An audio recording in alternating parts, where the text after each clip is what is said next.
Welcome back to Manga Mondays, the only manga review show that occasionally tackles something really questionable so you don't have to. I read Volume 1 of Daigo the Beast, Umehara Fighting Gamers, a massive opening volume of the biography of Daigo Umehara, depicted here with the goofiest hair in the fucking world. If you don't know who Daigo Umehara is, he is widely considered to be the greatest fighting game player of all time. He had the most consecutive tournament wins. He was a big-time Street Fighter 2 player, had one of the most, well, probably the most famous moment in gaming history. Let me remember what the fuck it's called. They mention it, of course, in here. The dramatic comeback from the brink, or Haisui no Gyakuten, which I'm pretty sure is the 13 consecutive counters in Street Fighter 2 that is used to win a match, which is, if you haven't seen that clip, it is indeed fucking incredible. Now, when I saw this in the store, my first impression was to have a laugh that they have brought over the Daigo Umehara manga. Then immediately followed by curiosity, because Daigo is known for his stoicism. He's known for being a guy who, like, doesn't talk much and is kind of just a robot who plays video games. He did write a book, a bestseller, about his mentality towards, like, winning, essentially. So, you know, a one of those books, like a motivational book. But, he's like not known to be like an audacious personality or to have done many things besides play a lot of fucking fighting games. And my favorite quote about Daigo Umehara was from Yahtzee Crowshaw's Let's Drown Out series, a Let's Play series where him and his friend would play in a video game mindlessly while having conversations. And his friend Gabriel said, you know, one time I was watching an interview with Daigo Umehara and they asked him what's his favorite color and he said brown. And that's when I realized that he was a soulless automaton only built to fucking play fighting games. And the funny thing about this book is it does not disagree with that notion. My question picking this up was, like, how are they going to make the story of a guy getting really good at Street Fighter 2 and beating everybody in the world interesting? The answer is that they don't. They try and fail miserably. This is one of the weirder manga I've read just by virtue of how stilted and awkward the fucking story is. That, like, the attempts to build a narrative through line into the career of Daigo fails so badly, and this manga is so bad at focusing on the right details or details that matter. It's so bad at explaining to you why a detail it's focusing on matters that honestly I feel like this book is intended for people who already know everything about Daigo. Like, there are so many, like, events in this that don't seem to mean anything, that, like, and maybe if you know the whole history, you know that, like, this was a special pivotal moment, but if so, it's not explained in the book. This book is very light on dialogue. A lot of it is pages that look like this, where it'll just be huge splashes of characters' expressions, which look doofy as fuck. That's the funny thing about this book. The artist is capable of drawing, like, very realistic characters and also complete recreations of any, like, Capcom character. Like, the drawings of the Capcom characters look fucking fantastic, and they all look exactly like they do in the game. You know, they're like, look at this shit. This looks really good, you know? But the expressions on the faces of characters, especially the realistic characters, are just, look, this is a whole page of just guys stoically looking at video games. And that's, like, most of the book. There are so many shots of, like, dude walking into arcade, looking around, seeing another guy, sitting down, they fight. And, like, no expressions at all. or corny ones if there are. Almost all of the expressions that do get shown, aside from neutral, are people making like a snotty shithead face.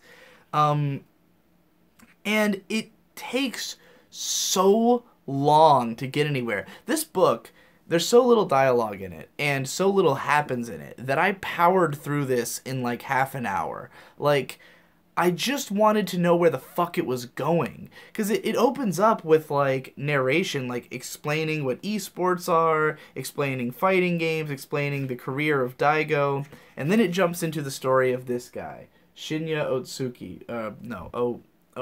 Shinya Onuki, who would later become a big rival to Daigo.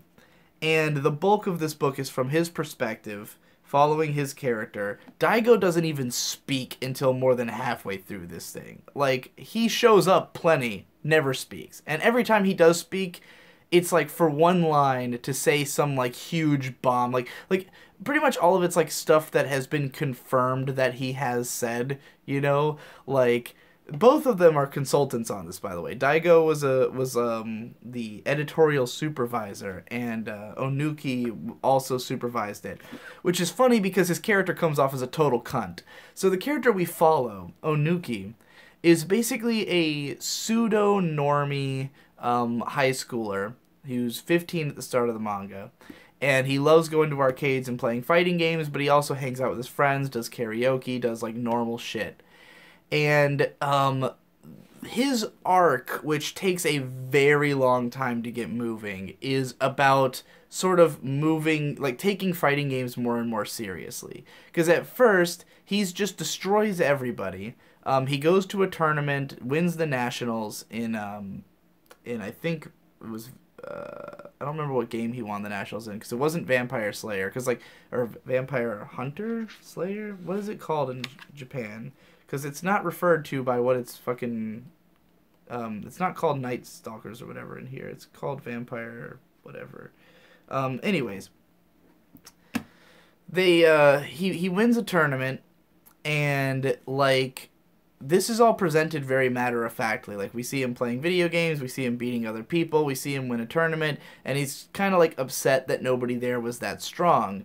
But then, when he starts playing the vampire game, and he goes up against Daigo in a tournament, he gets his ass kicked. And his attitude about that is like, well, I wasn't trying that hard, you know, like, oh, it's meh, meh, meh. Like, he's always a snooty brat about it. But then there's like chapter after chapter of every encounter of Daigo and Onuki having a match, and then with the same result. That Onuki is like, oh, well, it would have been better if I, you know, meh, meh, meh. And, like, occasionally they'll stop to talk strategy, which is by far what I wanted to know about the most, is, like, tell me the history of the strategies. Tell me the history of, like, you know, what new techniques were brought out. And sometimes it does that, but, like, you know, it'll randomly have, like, 3 pages where they go really in depth on, like, some tech that was used at the time. But then other times there's just no description. Like, we don't really know why the characters are picking the characters that they're choosing in the games. You know, we don't get a lot of depth on them training. What we do get is lots and lots of shots of just a guy playing a game. Like, tons and tons of drawings of dudes just standing at arcade cabinets playing a game. And sometimes it cuts into the game and shows us, like, the action, but it never gives us, like, a coherent action scene. You know, it'll just show like a big splash page of characters fighting, which looks good but doesn't communicate anything. There's no sense of stakes in a fight. Whenever there is a fight, we don't like follow it all the way through. We don't like see who's winning, who's losing throughout the match. Usually it's just kind of, you know, in and out, with one exception, and it is by far the best moment in the volume, which is when Onuki and Umehara have their big throwdown on a national level, where Akuma, he's charging up his final attack with Akuma, and then we get 3 consecutive 2-page spreads, one of him getting blasted through the screen, the next of his Akuma getting blasted by the other Akuma, and then finally a page of Umehara having launched the attack. by far the most high impact artwork in here, and it's reserved for like this is the big moment. It's the battle that they were both taking completely seriously, that they had both trained for, you know, that like was a real like beginning of the next stage of Onuki's life, that he's sort of grown and moved past his like constant you know, insistence that none of this really matters to him. But this is how long that takes. And this is how much of it is fucking guys sitting in front of computers. Now here's the weirdest part of this volume. As it's going along, it starts introducing us to this other character, this glasses-wearing nerdy guy who's, I guess, a part of Onuki's friend group, but we never see them interact with each other. And this dude is getting, like, basically at home, his home life's kind of fucked because his dad really wants him to become, like, a famous businessman or whatever, or wants him to join, like, a huge company. And he's sort of falling just short of that because, and his dad, of course, blames the fact that he goes to the arcade and plays video games, and he's been trying to work on manga.